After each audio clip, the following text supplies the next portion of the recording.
Let's talk Jinx, a weekly Jinx video we do every Wednesday about anything to do with Jinx on this channel, as well as this video acting as a weekly discussion thread on the Jinx subreddit, our LeagueOfJinx. Make sure to check that out.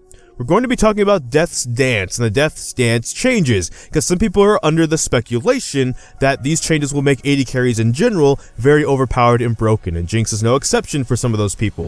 With that being said, we're going to talk about what this item looks like on Jinx, and not necessarily as a rushed item, but just as maybe a 5th, even or 6th item, period.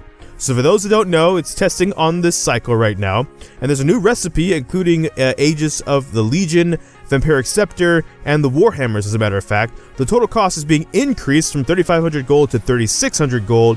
The AD is being lowered from 80 to 50, which is why I think it probably won't be like a rushed item, but it now gives 30 armor and 30 magic resist, and range users now take 20% of the damage taken as a bleed effect. So why do people think this will be like a busted thing on AD carries? Is mainly because if it's like an assassin meta, for example, you're probably already building Guardian's Angel, which does also give you AD and some armor. Now building this item too will also give you damage.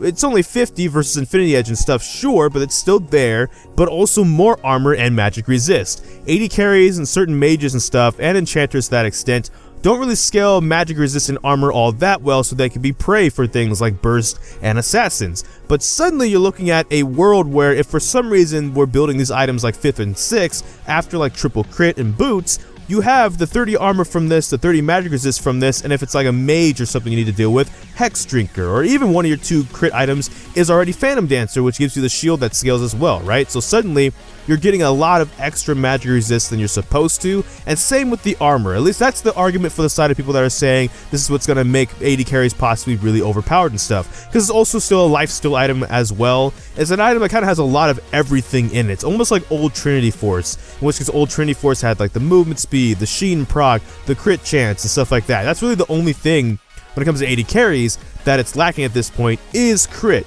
Now granted, I think that's also because this isn't necessarily supposed to make AD carries stronger or broken. I think this is more for bruisers and melee champions. That's where these changes are going through. But let's talk about it. On Jinx, how would this item look in a Jinx build?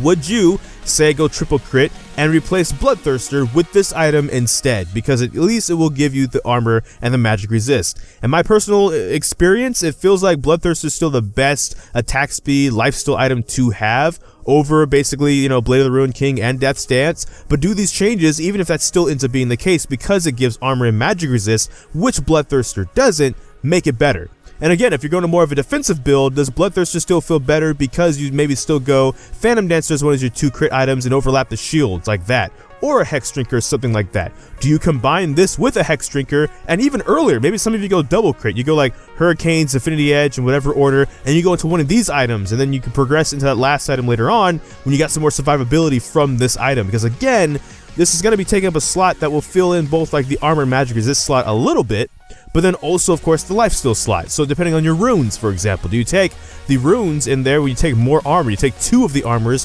which gives you 6, so that's 12 right there, with the 30 right here, plus the natural armor AD carry scale, and you go tabbies even, right? There's a whole conversation basically about which item slots, how do you fill in the puzzle that is your build with this item, and that's why it's a topic of conversation. I personally am of the opinion it's not going to be as bad as people think, but I'm not going to ignore it because there's a reason a lot of people are obviously talking about it, because of speculation and theories, and that's kind of fun sometimes. So let's theorycraft. What do you think this item will be like on Jinx?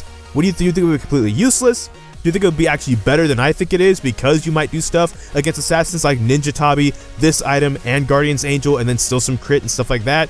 What's your opinion? Put that in the comment section down below. But thank you so much for watching this video. Make sure to like, comment, and subscribe. Hit that bell notification, the actual subscribe button. But I don't know which video will be next, because I can have a lot of kinks. So until this time, take care.